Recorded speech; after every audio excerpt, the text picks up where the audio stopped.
Hey there guys, it's Adam here from adaminsights.com, and in this video I want to talk about Kodak Portra film, and I want to ask the question, is Kodak Portra a film without any character?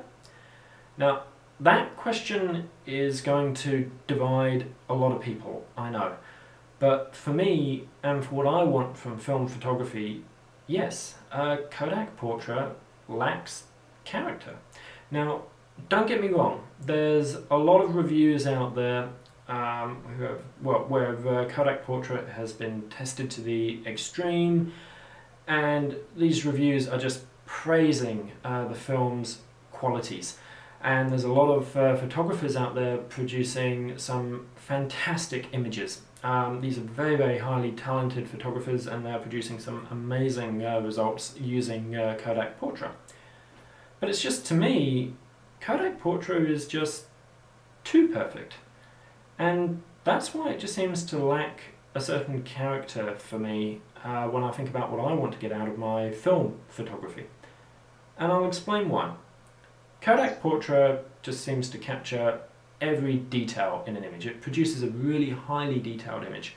It's not necessarily one of the sharpest films out there, because detail and sharpness in a photograph are definitely two very different things, but it's definitely one of the most highly detailed films out there. The colours are accurate, it's sensitive to such a broad spectrum of colours. If anything, they can sometimes look a little bit muted, but the highlights don't blow out, the blacks don't, the shadows are kept really open, so it's very difficult to peak a white or to crush a black with Kodak Portra. If you're shooting on an overcast day, you can see that it maybe has a very slight warmy tone, but that's okay, you can fix that in post. And Kodak Portra is just able to capture an image so well with so many fine details and minimal grain, and it just has such a wide dynamic range that it just truly shows how in 2018 coming into 2019 it just holds its own against the best sensors that are being used in Canon, Nikon, Sony, Fuji, Leica, Panasonic cameras. And you know, the film is just so forgiving as well. You can under or overexpose it by a few stops and it still produces brilliant results. I've put a link in the description for this video for a review by The Slanted Lens, where you can see Kodak Portra tested against other films, and you can see the unique, really cool look that you get out of the film, even if you do over or underexpose it when compared to other films.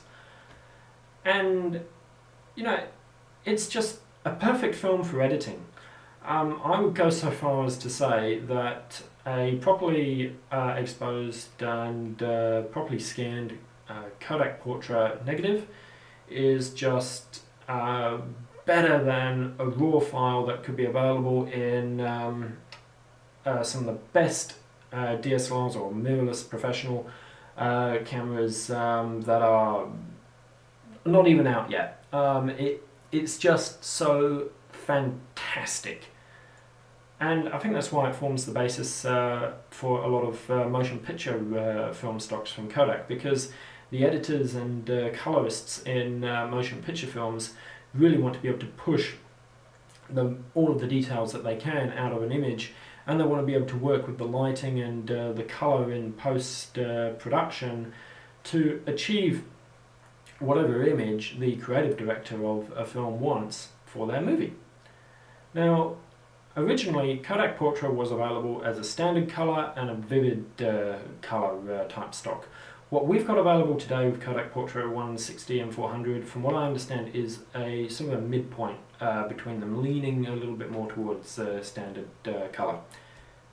In their day, if you were doing a photo shoot for, say, a fashion magazine, product photography, running down street photography, certain types of landscape photography, where you had that time for post-production, it was the film to use, because it was, and still is, as I say, excellent for editing.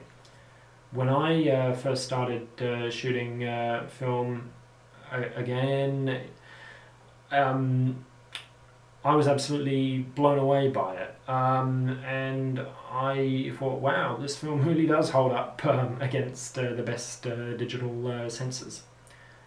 But I think when I think about when I was shooting film before I got my first digital camera in the year 2000, which was a Sony Mavic floppy disk type camera, I remember the character of certain consumer films. Films like Kodak Max or Fuji Superia.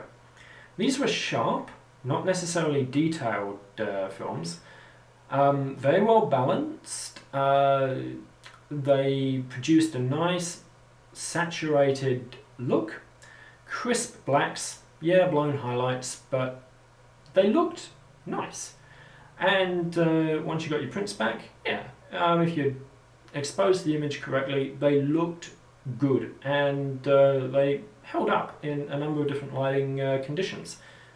And well, the thing about them though is that they were difficult to edit in post. If you wanted to scan them and edit them, that's when they started to fall over, and I think that could be one of the reasons why a lot of people early on started saying, well, yeah, digital's better, and I guess maybe rightly so.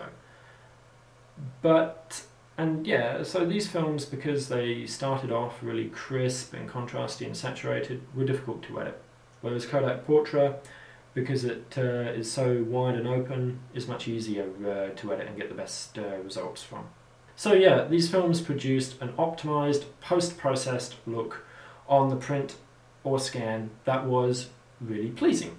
Films like Fuji Superia 400 were actually really popular with photojournalists in the 90s because they could produce an image that looked good, had a certain pop to it, and they'd know how the film would behave. They could get their images, and that image could then end up in a newspaper or magazine very, very quickly.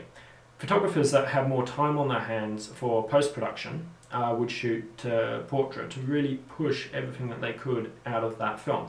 But for newsreel stuff and for some street photography where time was sensitive, and that was probably the types of images that a lot of us would have seen taken with film cameras and newspapers and the like, they were shot on more consumer films because they had that nice, pleasing, already saturated and contrasty look straight away.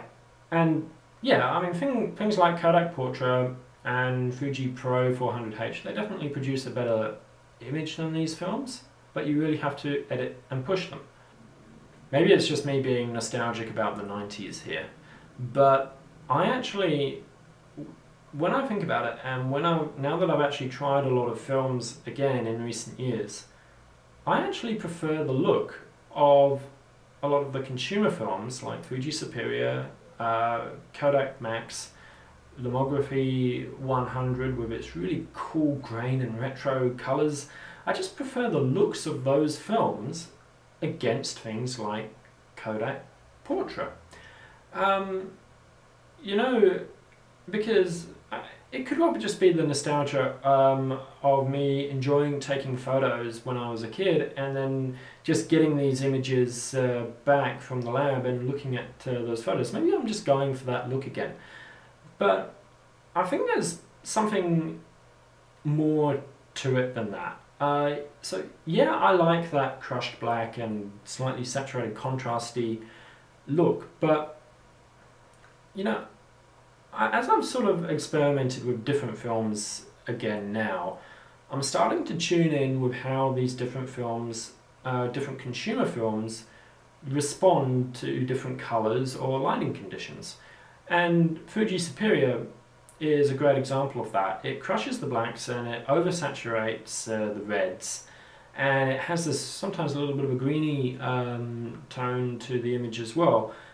And you know, I'm actually thinking about the character of these films as I'm taking my images. So when I load up my film camera and I go and take photographs with film, if it's got Kodak Portra in it, I find myself just thinking about my composition and getting my exposure right and making sure that my focus point is correct, because I know it's going to create a great image that I can play around with in editing. But When I'm using things like a consumer film, which I know might oversaturate reds, for example, or crush blacks, I'm actually thinking about the character of that film as I'm taking the photograph as well. And I'm actually composing my image around the character and the look of that film. And so I'm sort of actually taking my composition to another level.